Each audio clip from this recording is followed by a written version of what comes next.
Na bancada hoje, um rádio que foi feita a restauração, foi enviado para o proprietário. Antes disso foi feito todos os testes, como é de praxe aqui nos vídeos do canal do Museu da Eletrônica. Nós sempre fizemos o vídeo final, fizemos a rádio escuta lá na área externa. E após os testes, então o rádio viajou para o seu proprietário. Bom, o proprietário disse que estava tudo ok, funcionou, porém ele ouvia, quando estava ligado na rede elétrica e com o volume baixo, um ronco no alto-falante do rádio. A princípio, a análise à distância é que esse ronco poderia ser um ripple. Bom, o que é ripple? Ripple é uma ondulação na tensão DC resultante do processo de retificação e filtragem de uma fonte. Bom, nós até vamos validar essa informação aqui na bancada usando o osciloscópio. Vamos medir o ripple dessa fonte original desse rádio que está aqui dentro. Porém, as informações que eu consegui na sequência, logo depois que o proprietário reclamou desse problema, nos dão conta que é muito provável que o problema não seja o ripple da fonte. Até porque é a primeira vez que acontece isso, depois de tantos e tantos e tantos rádios que nós fizemos a restauração. As informações que chegam até nós é que há um problema relacionado à topologia que a companhia de energia usou para a construção das redes na cidade ou no estado de São Paulo, inclusive. Mas especialmente na região da cidade de Taboão da Serra, que é o lugar onde reside o senhor Marcos, que é o proprietário desse rádio. Nós vamos então abrir essa caixa agora, novamente, é um novo unboxing do mesmo rádio, porém agora numa situação de restaurado. Podemos até dizer que foi um retorno de garantia, por que não? O proprietário recebeu, fez uma reclamação de uma situação em que é anormal, então podemos chamar de retorno de garantia. Vale lembrar que tudo que a gente faz pode eventualmente apresentar um problema e hoje nós vamos analisar esse caso em especial e eu espero que esse vídeo seja útil para as pessoas que moram especialmente nessas regiões onde a gente tem essas informações aí de problemas na rede elétrica. Vamos lá então, vamos primeiro abrir a caixa.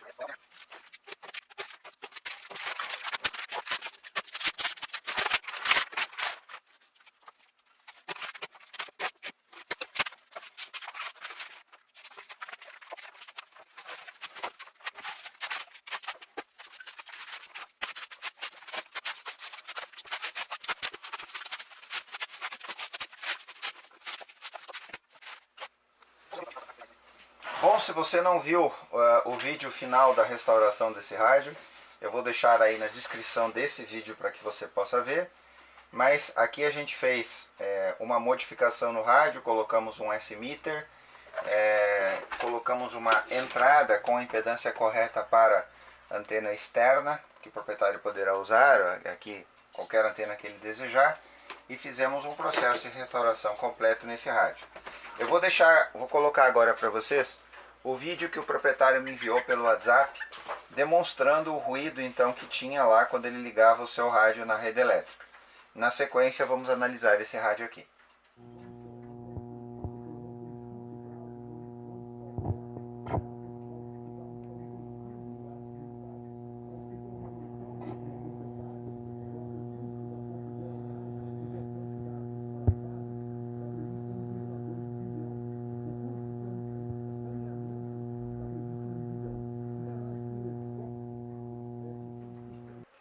Ok, agora que nós já vimos o ruído, eu vou então, a primeira coisa que nós vamos fazer, vamos verificar se a tensão de trabalho é compatível com a nossa aqui da rede, para nós evitarmos acidente. Isso é bastante importante, a gente sempre ter esse hábito, sempre que você receber um aparelho de qualquer outro lugar do Brasil ou de qualquer outra região, verifique a sua tensão de trabalho. Realmente, o rádio está em 110 volts. Uma maneira muito prática de verificar a tensão de trabalho de um aparelho é você pegar o seu multímetro, seja analógico, seja digital, qualquer multímetro. Você coloca aí numa escala que você quiser. No caso aqui, como a gente tem um analógico, eu vou botar na escala X100. Aí você mede aqui a resistência elétrica, né? A escala pode ser mais baixa, vou colocar em X10. Você mede a resistência elétrica do transformador e comuta a chave comutadora para você ver aqui a tensão de trabalho. Então olha lá, ele está nessa posição. Nós temos ali na escala de X10 aproximadamente 350 ohms. Troco a chave, a resistência mais que dobra, vai a 1K e meio mais ou menos, né? Não estou preocupado com a precisão, eu quero compartilhar com vocês a tensão de trabalho. Então, ó, se eu mudar a chave de novo, baixa lá para 300, 320, 330 ohms mais ou menos. Se eu mudo a chave, ela sobe para 1K e meio aproximadamente. Então agora sim o rádio está em 220 e aí nós temos mais um indicativo de diferença entre o cenário de utilização do rádio lá do proprietário e o cenário aqui da bancada. Aqui nós temos uma rede de 220 volts e lá nós temos uma rede de 110 volts. Vamos ligar agora então, e como vocês já viram aí o vídeo que o proprietário enviou, aonde dá para notar com clareza aquele ruído, né? Então vamos agora ver se a gente vai ter aquele mesmo ruído aqui na bancada. Esse é a nossa primeira etapa da solução desse problema. É nós vermos se o fenômeno se repete aqui. Então vamos lá, vou passar para C, que ele não estava, e vou ligar o rádio. Vou deixar ele de propósito em FM, porque é onde a gente tem menos incidência de QRM. Então o que eu quero? Eu não quero que qualquer eventual ruído gerado na atmosfera, no caso QRM, eu não quero que isso se confunda ao ruído que eventualmente ele pode ter aqui na bancada também, de origem ou vindo da rede elétrica. Bom, está ligado, vamos ver se a gente consegue ver isso. Bom, no fundo, muito no fundo, é possível ouvir sim um ruído. Isso é muito bom. Isso é muito bom. O maior problema que nós teríamos é se realmente esse rádio não apresentasse um ruído aqui na bancada. Como ele apresenta um ruído na bancada, agora a situação muda. Nós tínhamos duas situações de análise. Se aqui na bancada ele ficasse silencioso, ele não apresentasse ruído, nós teríamos um problema de difícil solução. Qual seja, como a topologia da rede lá da cidade, da região do proprietário, ela foi feita em delta aberto, com autorização do meu colega engenheiro Ernesto de São Paulo, que trabalhou a maior parte da sua vida com redes de transmissão e energia elétrica, conhece muito bem a topologia da rede elétrica do estado de São Paulo. Eu vou divulgar uma parte do áudio que ele me enviou. Ele foi a primeira pessoa que eu recorri quando esse problema se apresentou. Quando o proprietário falou comigo que o rádio estava roncando bastante lá, literalmente, né? É um barulho que vem pela rede elétrica. A primeira pessoa que eu falei, então, falei com outros também, foi o engenheiro Ernesto. E ele me mandou esse áudio, com autorização dele, eu vou tornar pública uma parte dessa explicação, porque ela fala essa parte justamente da topologia da rede elétrica lá da Eletropaulo, nessa região aqui do proprietário. Então, independente da fonte ter problemas ou não, se ela tiver problemas e está parecendo que sim, nós vamos resolver agora, mas eu gostaria de compartilhar isso com vocês, porque talvez não seja do conhecimento da imensa maioria das pessoas que moram nessa região, né? Então, vamos lá. Ô Mauro, boa noite. Esse tipo de barulho que eu estou escutando aí tá me parecendo que esse ruído que vem da rede elétrica não tem nada a ver com o sistema de filtragem da fonte do rádio. Porque em Taboão da Serra é um dos municípios da Grande São Paulo que usa o sistema de distribuição monofásico em delta aberto ou eventualmente em delta fechado. Não é o sistema trifásico para as cargas residenciais. Então é 230 115 volts. E no quarto fio, que seria o fio de força, dá 191 volts. É um sistema econômico, barato, mas ele tem o diabo do terceiro harmônico, 180 Hz, que importuna bastante. Ele entra por tudo que é lado, viu?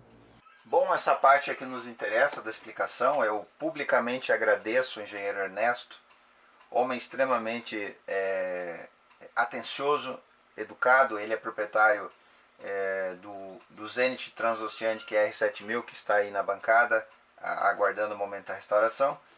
E já me deu muitas e muitas dicas, já me enviou muito material, muita literatura sobre engenharia eletrônica e elétrica. Então, muito obrigado ao engenheiro Ernesto. Vamos lá então. Realmente nós temos um ruído aqui.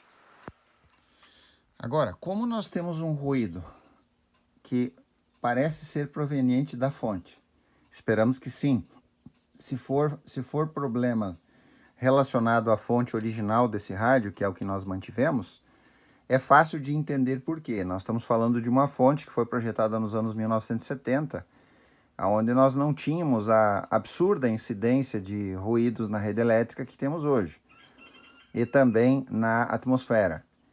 Mas por que nós não conseguimos enxergar ou detectar esse defeito antes de enviar o rádio para o proprietário? Bom, uma das explicações que eu encontrei é que a bancada do museu, ela possui vários filtros.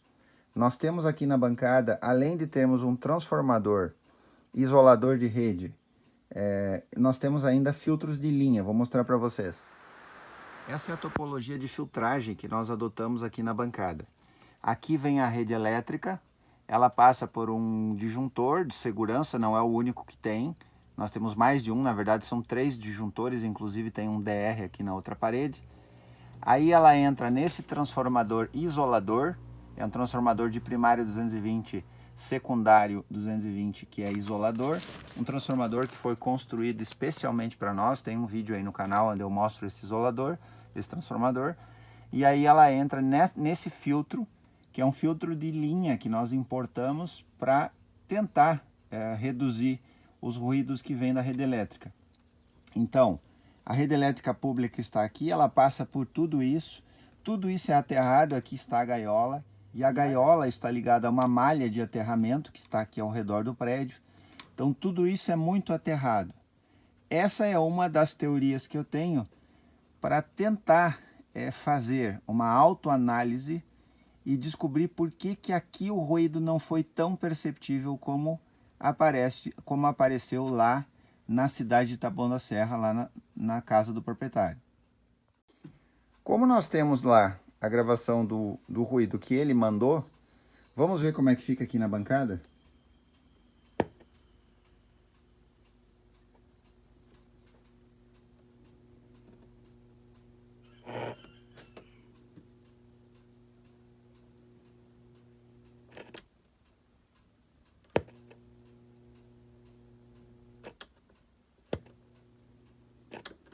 Agora vamos fazer um teste diferente. O rádio está ligado aqui na rede da bancada. Eu vou tirar da rede da bancada e eu coloquei uma extensão de energia aqui temporariamente ligado numa tomada que não é da bancada, uma tomada que está fora daqueles filtros que eu mostrei. Vamos repetir o teste agora?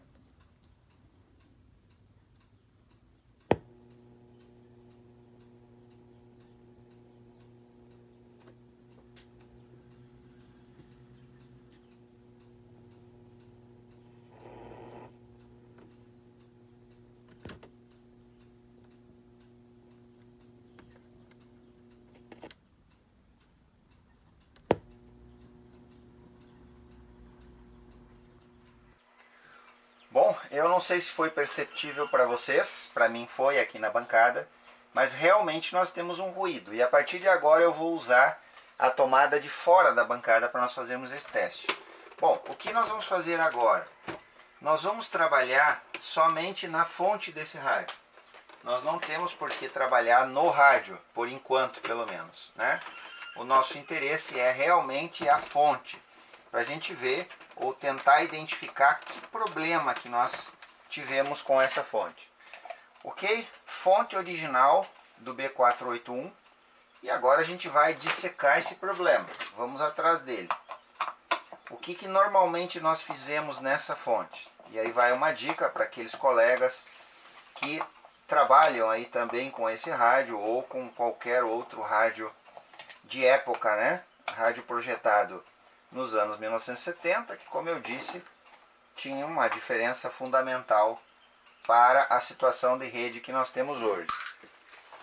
A primeira coisa que a gente encontra então nessa fonte é o seu esquema original, onde a gente tem ali uma entrada de 220 volts, dois capacitores ligados à terra de 4,5 nanofarad, que são filtros importantes aqui dessa entrada do transformador, uma topologia de secundário de onda completa, um resistor de 1K à terra, um capacitor original de 500 micro por 15 volts, um resistor de 2,2 ohms de 1/4 de watt, um outro capacitor de 1000 microfarad por 15 volts e a saída para o rádio.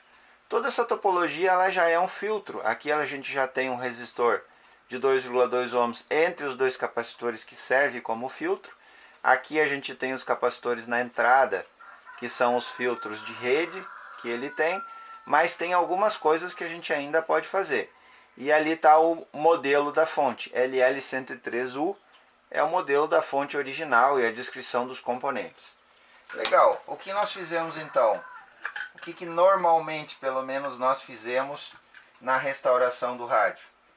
Nós então substituímos os capacitores eletrolíticos que naturalmente os originais estão esgotados e no mais testamos os componentes que estão aqui e não havendo alterações significativas nos componentes, a gente mantém a fonte no seu estado original. Aqui a gente sabe então que a gente tem problemas. A gente pode ter problemas, a gente pode ter esses capacitores aqui defeituosos, porque a gente manteve os originais, né? Então vamos examinar isso aqui. O que a gente vai fazer agora então? Agora, seguindo as dicas de um canal excepcional que tem no YouTube, e eu vou deixar o link na descrição desse vídeo para vocês, eu recomendo que você assista a esse canal, é o canal Eletrolab. Eu já assisti muitos vídeos nesse canal, já foi muito legal para mim, me ajudou muitas vezes. E por que eu acho esse canal importante? Primeiro porque a abordagem do seu proprietário ou do dono do canal é muito séria, ele é um profissional sério, que demonstra conhecimento e compartilha esse conhecimento com uma boa didática.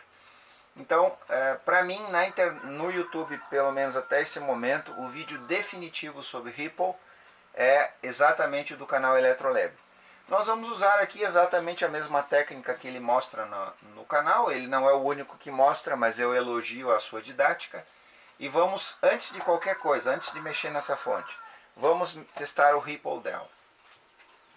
Bom, qual a topologia que nós montamos aqui? Nós não temos uma carga eletrônica na bancada, ela não é muito utilizada na bancada de manutenções, então nós improvisamos. Um resistor de fio de 10R por 40 watts, como nós temos uma fonte ela se propõe a ser 9 volts, né? Mas sem carga a gente vai ter uma tensão mais alta. Então aqui pelo cálculo da corrente nós temos uma potência suficiente de 40 watts, sem problemas.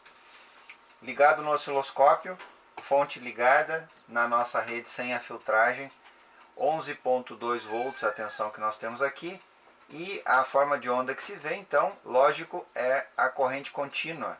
Nós temos aqui corrente contínua que a gente enxerga na tela.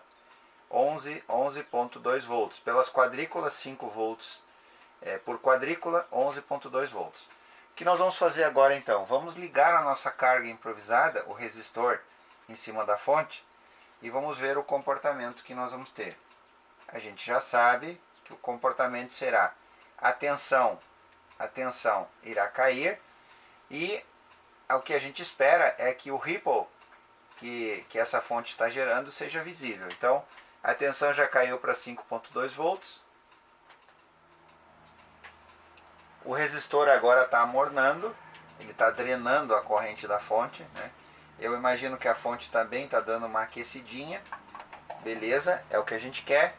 E agora a gente tem então 5.04 volts e a gente vai dar um stop aqui. Nós estamos na divisão de tela agora 2 volts, né? Olha só, 245.04 volts. Vamos dar um stop aqui na aquisição desse sinal e vamos desligar a carga aqui, porque não tem por que ficar forçando a fonte.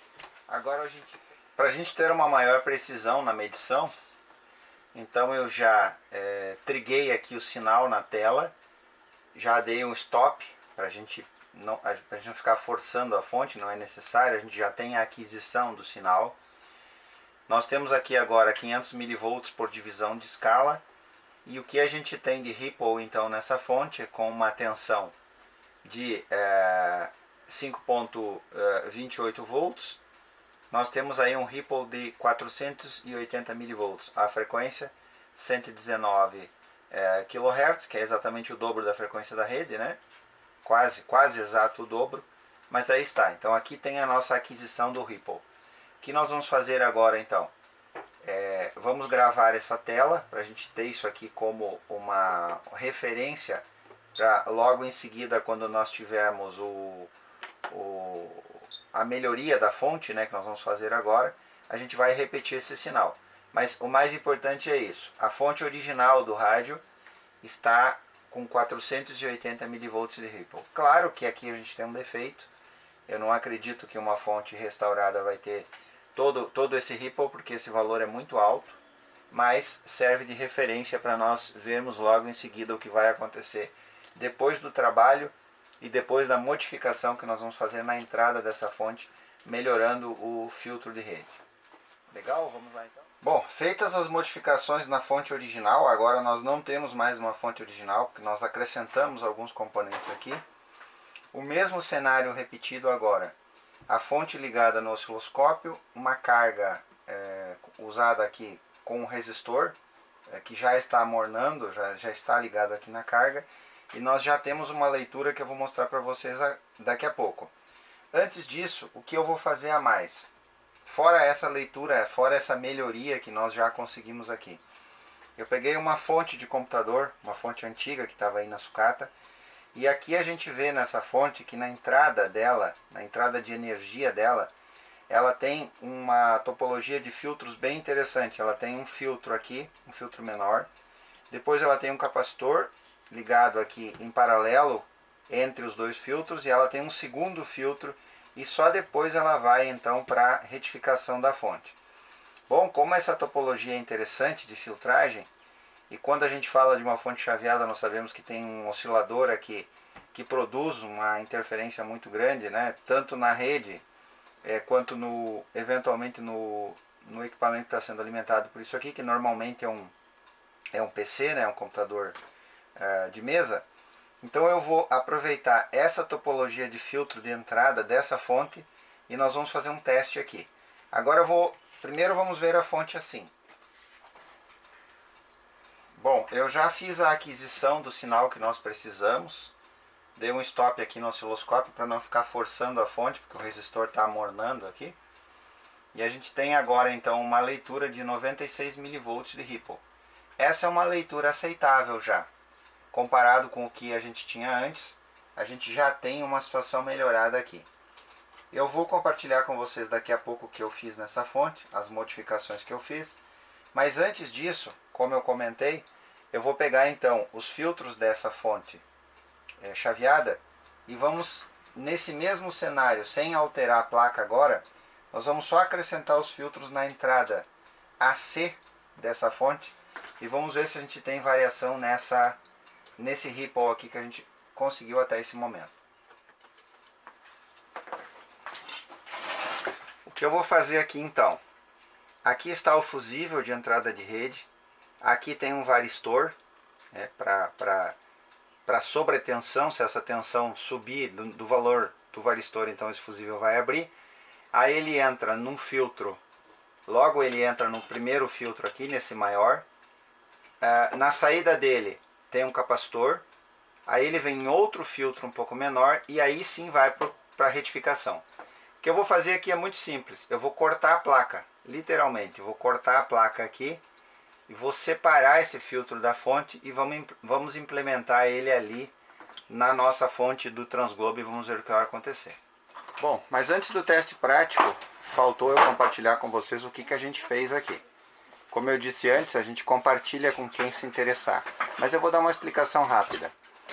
Os dois capacitores originais de 4,7 nanofarad foram substituídos por capacitores novos. Esse capacitor eletrolítico original de 500 micro foi substituído por um de 2.200 micro e o capacitor original de 1000 foi substituído por um de 2.200. O resistor de 2,2 ohms 10% foi substituído por um choque, que eu já vou mostrar para vocês. E em cima, em paralelo de cada capacitor eletrolítico, foram colocados também dois capacitores cerâmicos, um em cada um de 4,7 nanofarad. Com isso, a gente forma a topologia de filtro Pi, aqui logo depois da retificação, na filtragem. Então, no conjunto aqui a gente tem um filtro. Beleza? Bom, antes de ligar, então eu vou mostrar na prática para vocês o que a gente fez.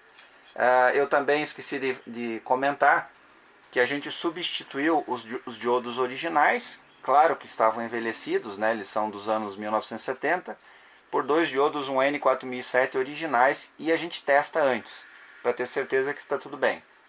Então, dois diodos originais, dois diodos novos, de estoque antigo, um capacitor 2.200 micro, mais um capacitor 2.200 micro, um choque de filtro, que está aqui, e no mais, os capacitores aqui originais que estavam lá na entrada de AC, eles foram substituídos então por dois capacitores multicamada de boa qualidade e em paralelo com cada eletrolítico mais dois capacitores. Bom, com isso a gente já reduziu o ripple, como vocês viram aí no vídeo.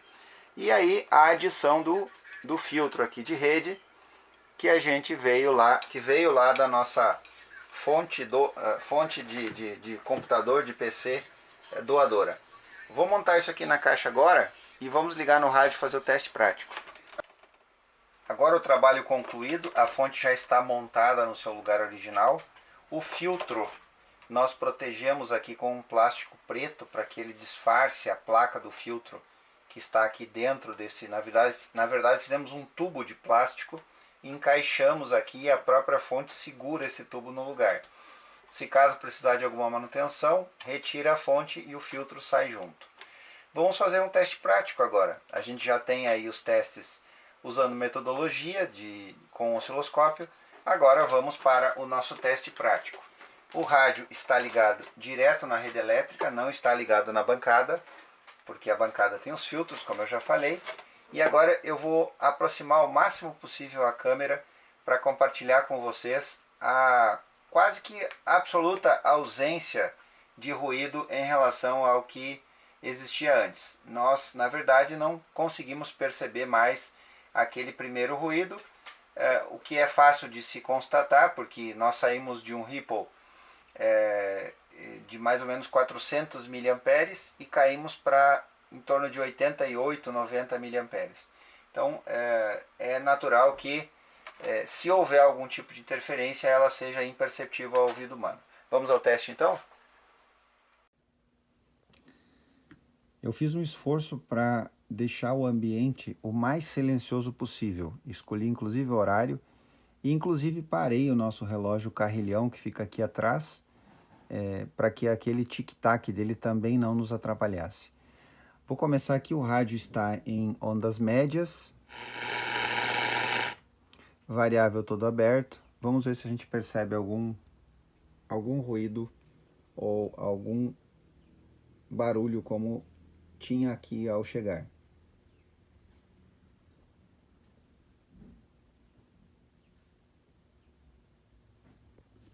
Vou desligar e ligar o rádio para ver se nós percebemos alguma coisa.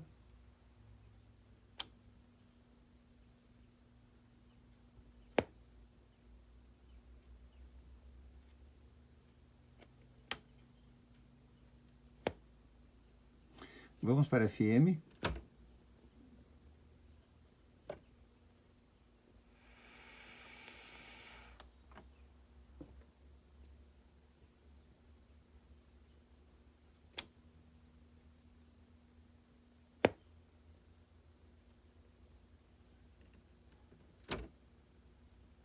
O melhor teste em ondas médias, em AM, porque é mais suscetível a interferências, né?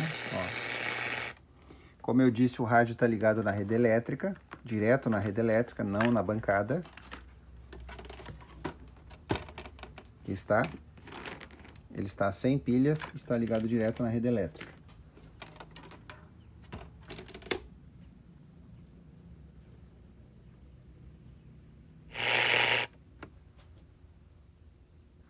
Eu já havia dado como pronto, mas eu não estava satisfeito. E nesta madrugada eu vim para a bancada, fiquei analisando o que eu poderia melhorar e eu cheguei à conclusão que o choque que eu havia colocado não tinha núcleo de ferrite. Então fui olhar no estoque e encontrei esse estoque antigo de choques com núcleo de ferrite. Substituí o choque e também resolvi substituir o transformador. Afinal de contas, a gente tem aqui um transformador original, fabricado nos anos 1970, e no mínimo o que eu tenho que pensar é que um transformador novo, fabricado em 2021 ou 2022, tem uma tecnologia superior a esse aqui. Então, substituir o transformador por um transformador 9 mais 9, 400 mA, que é mais que suficiente para alimentar esse rádio, ok?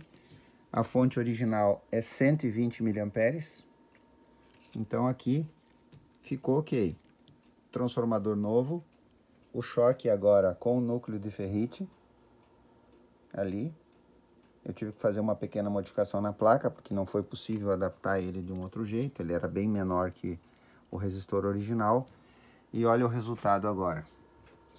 Nas mesmas condições, carga de 10 R 40 watts. Essa carga está sobrecarregando a fonte, eu sei disso, mas é de propósito. E a gente tem então uma aquisição de um sinal de Ripple agora de 64 mV. Então nós tínhamos antes 88 mV, agora nós temos 64 mV. Bom, vou olhar o teste prático agora no rádio e eu espero que tenha melhorado mais ainda do que estava antes. Bom, eu espero sinceramente que isso tenha resolvido o problema. Eu não tenho como afirmar 100%, porque como eu falei no início desse vídeo, segundo as informações dos colegas que são experientes na área de engenharia elétrica, como eu compartilhei nesse vídeo, o problema realmente é na topologia da rede lá da cidade de Taboão da Serra, lá onde reside o proprietário. Mas nós implementamos aí os filtros, fizemos melhorias na fonte original e esperamos sinceramente que tenhamos sucesso, ok? Se você acompanhou esse vídeo até aqui, eu agradeço, muito obrigado, compartilhe com seus amigos, se inscreva se você ainda não é inscrito no canal e ajude a divulgar a ideia da preservação da eletrônica antiga. Legal? Obrigado até aqui e até o próximo vídeo.